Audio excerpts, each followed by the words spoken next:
Bonjour, je vais vous parler de mon mémoire en 180 secondes. Il traite de la migraine et de la mastokinésithérapie. Alors déjà, la migraine, c'est quoi? Eh bien, c'est 15% des céphalées dites primaires, ou bien maux de tête primaire pour vulgariser.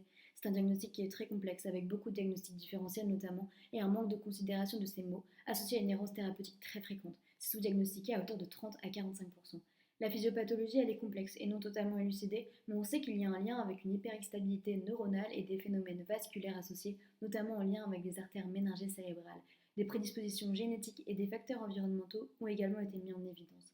Les symptômes associés à la céphalée sont la photophobie, la phonophobie, les nausées et les vomissements. Et dans 20 à 30% des cas, on aura des troubles sensoriels précédant la céphalée. On parlera alors de migraine avec aura.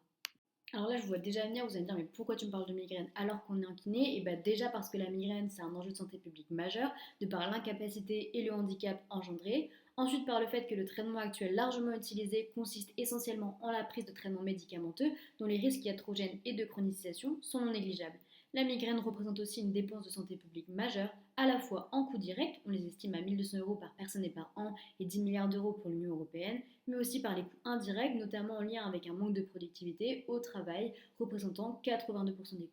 Par ailleurs, les recherches préliminaires sur les céphalées n'ont fait qu'attiser ma curiosité sur l'impact que nous pourrions avoir en tant que kiné sur ces maux. Les études consultées traitaient de techniques à la fois masso-kinésithérapiques et ou d'activité physique, et ils incluaient au sein de leurs échantillons des individus souffrant de céphalées cervicogènes, donc plutôt articulaires, et de céphalétorsions donc musculaires, de structures bien connues des kinés, mais aussi de migraines qui, comme nous l'avons vu, traitent de phénomènes neurovasculaires. Alors je me suis demandé, a-t-on vraiment un rôle à jouer sur ces phénomènes et de telles approches non pharmacologiques sont-elles vraiment efficaces?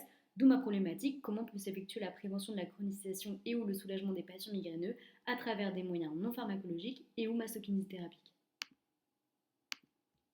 Pour cela, j'ai conduit une scoping review pour mettre en évidence les outils à notre disposition, ne me limitant pas au champ de compétences du masseur kinésithérapeute, mais plutôt à une approche pluridisciplinaire et de conseil.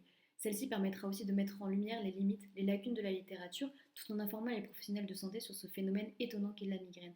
J'ai interrogé plusieurs bases de données et après screening, en sont ressorties 11 sources. Parmi ces études, deux traitaient d'activité physique, que ce soit activité physique aérobie ou renforcement musculaire, d'autres sur des stratégies alimentaires, donc plutôt perte de poids au régime hypocalorique, six sur des techniques propres à la massokinésithérapie et une sur les techniques cognitivo-comportementales ou aussi la méditation. À travers les résultats primaires obtenus, ces études montrent que ces stratégies, dans certaines mesures, permettent de diminuer à la fois la récurrence, l'intensité, la durée des céphalées et les comorbidités associées, tout en améliorant la qualité de vie et le confort ressenti. Alors, quelles sont les limites à ces résultats? Quels biais peuvent être identifiés? Mauvais diagnostic primaire, céphalée secondaire associée ou fruit de thérapie efficace? Ceci fera l'objet d'une discussion au sein de mon mémoire que je vous encourage à lire. Merci pour votre attention.